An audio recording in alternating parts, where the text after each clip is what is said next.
Hello, hello, hello. Welcome now, Stock Trades. In this video, we're going to go ahead and do a market update and analysis. Now, obviously, this is going to come in waves because a lot has happened. I believe on the next couple of videos, we will be discussing the FOMC meeting minutes, which is an important meeting to kind of give us an idea of what the Federal Reserve is thinking. Now, again, this is doesn't really happen to this degree, but we are literally living by the whims of the Federal Reserve right now. And this has turned more into a macroeconomic stock market than more than anything. Okay. But it doesn't excuse the fact that we can still find undervalued companies by using a strict set of criterias that hedge funds and billionaires use to essentially find stocks that are underpriced. So in this video, we're going to go ahead.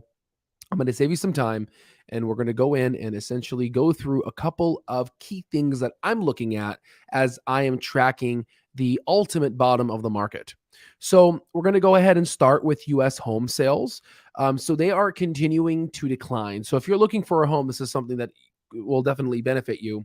So sales of previously owned US homes fall for a record ninth straight month in October as steeper interest rates continue to batter the housing market. So according to the National Association of Retailers, now I know there's a lot of real estate agents that watch your channel. We actually follow you guys. The contracts closing decreased by 5.9% and sales declined in all four major regions of the United States. Okay. So existing home sales have dropped about 32% from their recent peak in January, and mortgage rates have retreated below 7%. But even so, the elevated rates, broader economic uncertainty, and high home prices have made potential home buyers nervous about the housing purchases. So this modest drop in mortgage rates may be temporary, as the Fed officials are going to essentially, we're going to see in the FOMC meetings if they remain hawkish and tighten policies, if they continue raising interest rates at a higher rate. And I will be able to draw this out to you in the future in terms of the three things that we normally look at when we want to essentially have a bull market green check mark according to the Federal Reserve, but not in this video. So the housing market slowdown is expected to persist because affordability continues to push buyers out of the market. First-time buyers also face rising rents and higher inflation, making it more difficult to save for a down payment. Things are more expensive now. Just look at your eggs prices, your just typical eggs. Everything has gone up in value. I don't use a CPI to measure inflation. I just basically keep track of all of my I'm really boring. I keep track of, and maybe you should basically do this too. I keep track of all my normal purchases and I basically create an Excel spreadsheet of how much things cost from the past and this and that. And what you can do is you can track your own inflation, right? And I believe that is actually a better track marker than the government. Okay. So you can also look at rents and rent prices and track those. And you can see it's not your CPI data. It's actually much, much more. Okay, so now that we went ahead and talked about the housing market, I want to also just briefly mention companies boost capital investments to spire higher rates. There's still investments happening within the market, and we'll talk about Warren Buffett, but a lot of investments are still happening even this time. But what's interesting here, and I always like to look at the consumer, how is the consumer living? Are they living off of credit cards? Are they living off of something else? And what's interesting right now, Americans are starting to tap into their home equity. Most people are tapping into their home equity as high interest rates are driving up the cost of borrowing money. Americans took a $66 billion in home equity lines of credit, HELOCs, a 40% increase from a year ago. A HELOC, for people that don't know, allows homeowners to borrow against the value of their home and work like a credit card. But since the home serves as a collateral, the rates are much more favorable. So, the average HELOC rate is around 7.7%, according to bankrate.com, compared with the average credit card rate of around 19.04%. So you can see, what's going on here. But overall, there's so much only home consumers have. And if this continues, then they're going to go into their credit cards, and credit cards are becoming more stingy in terms of lending out money. I assume it's risk management. And that's going to ultimately feather into consumers not being able to spend money, which will drive the earnings per share, which is calculated in due of the net income that Wall Street companies report to, or companies report to Wall Street. And that could potentially have an earnings effect, which the market is somewhat pricing, and others think that the market is not actually pricing this. So we could see big dips and some capitulations in bigger companies that this might happen, right? But stocks that we normally talk about have already, honestly, in my opinion, have capitulated. Okay, so Target warns of soft holiday sales. Now, the data that I have right now is not the Black Friday sales. I usually like to take time to analyze these and form a critical thought before I go in and I engage it to my community. But we're going to analyze the Black Friday sales. It's going to be interesting, fun, and we're going to see how, what they do. But overall, though, before that, Target warns of soft holiday sales. So their profit fell nearly 50% in the third quarter as consumers pulled back on discretionary spending and company cleared through unwanted inventory. So essentially, Cathie Wood's inventory crisis, Target did a damn good job, but unfortunately, their profits decreased. It is the second time Target has misjudged consumer demand this year, as company executives claimed shopping behaviors have been increasingly affected by inflation, rising interest rates, and economic uncertainty. I mean, I would love to hear how has inflation impacted your life. I feel like we have a good sample of folks that are listening to this channel, and if you could comment down below, how has inflation affected you, and most importantly, if you're not part of the United States, please comment down below what country you are from, and then comment down what the inflation rate of that country is, so we can kind of have an idea. All right. So in terms of Target executives, they said that consumers are rapidly giving up on discretionary purchases such as clothing, home furnishings, and electronics in favor of household essentials. Okay.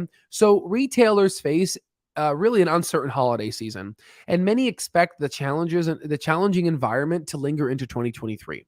So now we're going to shift our attention into Berkshire Hathaway. So Berkshire buys a new stake in Taiwanese chip giant. We've already talked about this. We're going to do an intrinsic value calculation on him, but part of our Mastering Stock Market course, we have in our course a list of in our how to search for stocks. And on alstocktrades.com, we actually have a stock screener. And if you can go ahead and use my experience in criteria of searching for stocks, you would actually have found Taiwan Semiconductor and a bunch of undervalued stocks. So my recommendation is to look through those stocks and then input them into our intrinsic value calculation and find undervalued stocks that have a good competitive advantage and moat. But overall, Berkshire Hathaway, BRK.A, bought nearly $5 billion of stock in Taiwan Semiconductor, TSM, a rare and significant move into a technology sector by Warren Buffett's, right? But, conglomerate, right? So Taiwan Semiconductor produces computer chips for clients such as NVIDIA, NVDA, and Qualcomm, QCOM, in addition to being the exclusive supplier of Apple AAPL silicon chips, and Apple remains Berkshire's largest holding, comprising roughly around 42% of the portfolio. Chip makers are poised for sustained growth over the coming years. If you follow our semiconductor almost ETF, you would see that they're up 45%, literally from 3 weeks of making them. And they're definitely going to be growing over the coming years, since it's essential to high-tech industries like self-driving cars, artificial intelligence, smartphones, and connected home applications and cloud services. So the move is out of character for Berkshire, which is typically avoids the tech space, yet TSM's monopoly power in the industry and obviously discounted price appeared to have outweighed the concerns for Mr. Warren Buffett to go in and $5 billion in. Now, what I want to leave you with you guys here is Walmart shares. Okay, so Walmart shares jump on buyback announcement. So Walmart, WMT, said not last Tuesday, but the Tuesday before that sales rose by nearly 9% in the third quarter as Americans across all income levels bought its low-priced groceries. Interesting. Okay.